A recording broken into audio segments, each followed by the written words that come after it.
वालेकुम व्यूवर्स, आज की इस वीडियो में हम डिस्कस करेंगे जूलियस सीजर्स की सोलिलोक्वी। तो सबसे पहले हम इंट्रोडक्शन देंगे। Introduction of soliloquy. Soliloquy is a speech a character makes while alone on stage or with other characters on stage who are not listening। Okay, तो सोलिलोक्वी वो होता है कि जो एक पर्सन जब अकेला होता है स्टेज पर तो वो बनाता है, मतलब जिस तरह से वो कोई भी उसकी इनर थॉट्स है वो जाहिर कर रहा है, बोल कर बता रहा है। चाहे वो अकेला है वो बोल कर बता रहा है जो कि ऑडियंस को सुनाई दे रही है या रीडर्स उसे पढ़ रहे हैं कि उसके अंदर क्या चल रहा है। तो वो अपने अंदर की सोचों को बाहर एक्सप्रेस करता है बोल कर, या फिर कोई और कैरेक्टर भी स्टेज पर मौजूद होता है लेकिन वो उसे नहीं सुन रहा होता, वो इस तरह की बात कर रहा होता है जैसे कि वो सोच रहा हो कुछ, ठीक है, लेकिन वो बोल कर बताएगा ताकि ऑडियंस उसकी सोच को समझ सके। अब यहाँ पे पर्पस ऑफ सोलिलोक्वी हम पढ़ते हैं। The purpose of soliloquy is to reveal the inner thoughts true feelings, emotions and motivations, ठीक है, and motivations of a character. So the true thoughts can be understood by the reader या audience, ठीक है। तो उसकी जो inner thoughts हैं, उसकी जो पर्सनैलिटी पर क्या हो रहा है, ये चीज़ें अंडरस्टैंड करने के लिए कि रीडर समझ सके, ऑडियंस अंडरस्टैंड कर सकें, इसीलिए वो बोलकर बताता है। ये इसका पर्पस हो गया। अब फॉर एग्जांपल्स में बहुत सारी सोलिलोक्वी हैं। शेक्सपियर ने अपने प्लेस में सोलिलोक्वी को यूज़ किया है, काफ़ी सारे प्लेस में। यहाँ पर हम एग्जांपल दे रहे हैं क्योंकि हमने यहाँ पर जूलियस सीजर को डिस्कस करना है, तो जूलियस सीजर की हम देखेंगे। Although there are many examples of soliloquies in Shakespeare's play. अब हम देखते हैं कि यहाँ भी मैनी एग्जाम्पल्स हैं सोलिलोक्वीज की। किसमें हैं? शेक्सपियर के प्ले जूलियस सीजर में। इसमें भी बहुत सारी एग्जाम्पल्स पाई जाएंगी। अब एक्ट 1 सीन 2 में इसकी फर्स्ट सोलिलोक्वी, जूलियस सीजर की जो सोलिलोक्वी फर्स्ट आ रही है वो एक्ट 1 सीन 2 में हम देखते हैं कि जब Cassius delivers a soliloquy in Act 1 Scene 2 in which he describes his plan to get Brutus on his side. He has a great respect for Brutus, a nobleman. His plan is to forge letters to Brutus from citizens saying that they support Brutus but fear Caesar in power. But fear Caesar in power, मैं आपको ये उर्दू में समझाती हूँ। He plans to throw these letters through window। अब इसमें क्या scene दिखाया जा रहा है? सीन ये है कि जो कैसियस है, ठीक है, इसमें वो सोलिलोक्वी बना रहा है, वो बात कर रहा है, ठीक है, अपनी सोच को ऑडियंस और रीडर्स की अंडरस्टैंडिंग के लिए वो बोलकर बता रहा है कि वो क्या सोच रहा है।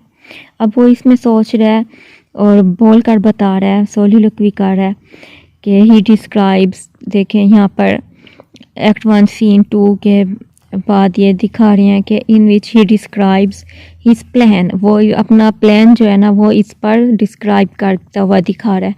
To get Brutus on his side, अब वो ब्रूटस को अपनी साइड पर लेना चाहता है, ठीक है, ये देखें ब्रूटस ऑन हिज साइड। अब वो चाहता है कि ब्रूटस मेरी साइड पर आ जाए, तो he has a great respect for Brutus as a noble man. अब वो ब्रूटस को एक रिस्पेक्ट के तौर पर वो देना चाहता है।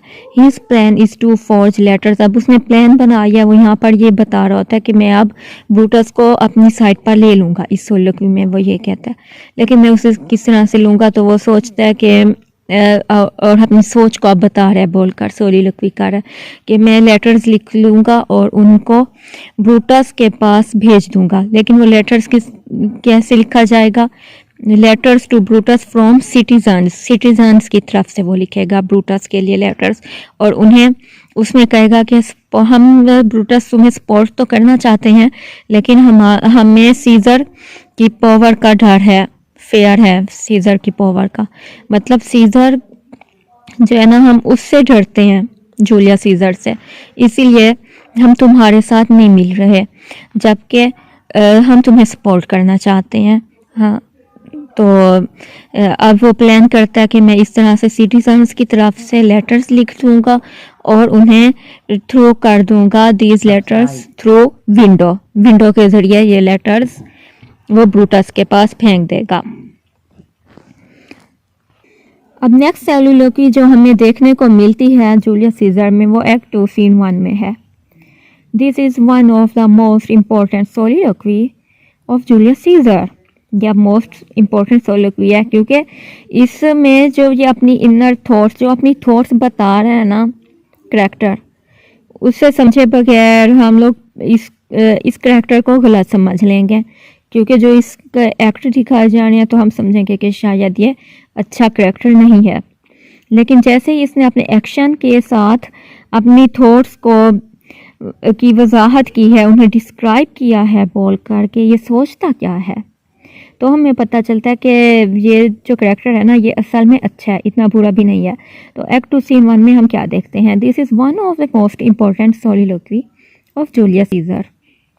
Act 2 scene 1 in which Brutus describes his true thoughts. True thoughts दिखा रहा है वो अब ब्रूटस अपनी डिस्क्राइब करके, फीलिंग्स एंड मोटिवेशंस, अपनी फीलिंग्स और मोटिवेशंस को दिखा रहा है। He believes that Caesar's nature में change if he is given the crown. अब वो सोच रहा है कि अगर सीज़र को हमने क्राउन दे दिया, ठीक है, उससे हमने सल्तनत सौंप दी, तो वो चेंज हो जाएगी उसकी nature. In fact he believes that if he is given the crown then he will put they will मतलब कि वो सिटीजन्स भी हो गए और ये ब्रूटस भी, सारे लोग क्या करेंगे, they will put him a string at the end of this, they will put him a string मतलब वो उसे एक ढंग दे देंगे जिसके जरिए वो तबाही मचा देगा। At the end of this soliloquy, अब क्या कहता है इस सोलिलोक्वी के एंड में, Brutus compare Caesar to a serpent's egg, वो सीजर को एक सरपेंट के एग के साथ तशबीह दे रहा है, उसे कंपेयर कर रहा है कि वो सीजर जो है उस तरह का है। एंड बिलीव्स, और ब्रूटस जो है ना वो क्या यकीन कर रहा है कि and believes that they may have to kill him before he hatches. अब वो कहता है कि हमें इस एग को ख़त्म कर देना चाहिए इससे पहले कि ये उससे हैचेस होकर निकल आए, मतलब निकल आए अंडे से बाहर, उससे पहले हमें सीजर को ख़त्म कर देना चाहिए। अब ये इम्पोर्टेंट क्यों थी सोलिलोक्वी, मैं आपको बताती हूँ, क्योंकि ब्रूटस की यहाँ पर इनर थॉट दिखाई जा रही है कि एक इसमें जो जितने भी खिलाफ थे, इसके अगेंस्ट थे सीजर के, उनमें सिर्फ एक ये ऐसा पर्सन था ब्रूटस जो अपने लिए नहीं ला रहा था, वो नेशन के लिए ला रहा था। वो सोच रहा था कि उसकी जो कौम है, उसकी जनता है, उसका फ़ायदा हो, वो अपनी जनता से मोहब्बत करता है और उसका फ़ायदा सोच रहा था। अब चूँकि इसे भटका दिया गया है कि सिटीजन्स तो चाहते ही नहीं है कि सीजर बने राजा यहाँ का, तुम्हें चाहते हैं, तो अब इसीलिए ब्रूटस सोच रहा है कि सिटीजन्स तो चाहते नहीं हैं और सीजर जो है ये हो सकता है कि ये सबके लिए बुरा साबित हो, तो इसीलिए वो आप चाह रहा है कि हाँ मैं भी सीजर को ख़त्म करना चाहता हूँ ताकि सिटीजन्स खुश रह सकें। अब दिस सोलिलोक्वी एक्सप्रेस ब्रूटस की, मतलब या हम हिज कह देंगे, this soliloquy express his true feelings and motivations. After read this soliloquy, readers can be understood that his motives for state, not for his personal interest, कि अब इसकी जो मोटिव्स हैं, इसका जो जज्बा है वो स्टेट के लिए है, ना कि इसके अपने ज़ाती मफाद के लिए था, इसके अपने पर्सनल इंटरेस्ट के लिए नहीं था। इसका जो भी काम था। This soliloquy shows that Brutus is a reputable and noble character with fair opinion. Okay, तो अब नेक्स्ट देखें एक्ट 3 सीन 1 में। ये तीसरी soliloquy आती है इस प्ले में। This is also an important soliloquy given by mark Antony.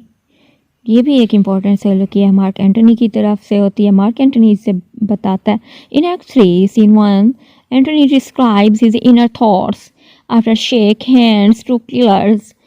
अब एंटनी जो है ना, जब वो हाथ मिलाता है सीज़र को किल हो जाने के बाद, ठीक है, मर्डर सीज़र का जब हो जाता है, उसके बाद ये किलर्स को हाथ मिलाते, इसे पता है कि ये किलर हैं, लेकिन अब वो क्या सोचता है हाथ मिला के। And when he looks at Caesar's body he feels sorrow, he feels sorry for him. इसे बहुत अफसोस होता है जब ये हाथ मिला के सीज़र की डेथ बॉडी को देखता है। He describes that Caesar was a noble man. अब वो कहता है कि सीज़र जो है ना वो नोबल मैन था। This soliloquy shows him loyalty with Caesar as well as state। तो अब वो नहीं दिखा रहा है कि उसे पता था कि ये सीज़र नोबल मैन था, उसे नाहक कत्ल किया गया है। ये सही बात नहीं थी क्योंकि वो स्टेट के लिए, अपनी जनता के लिए एक अच्छा शख्स था, एक अच्छा पर्सन था जूलियस सीज़र। उसे कत्ल करके अच्छा काम नहीं किया गया और इसीलिए उसे अफसोस था कि उसे बेगुनाह मारा गया है। वो बेचारा, एक मासूम की जान ली गई है जिसका कोई भी कसूर नहीं था। उसे बहुत अफसोस हो रहा है। अब इसमें कंक्लूजन हम देखेंगे। इन soliloquy Shakespeare gives his audience a fair opinion of his character's inner thoughts, feelings and emotions that is not easily shared through dialogues।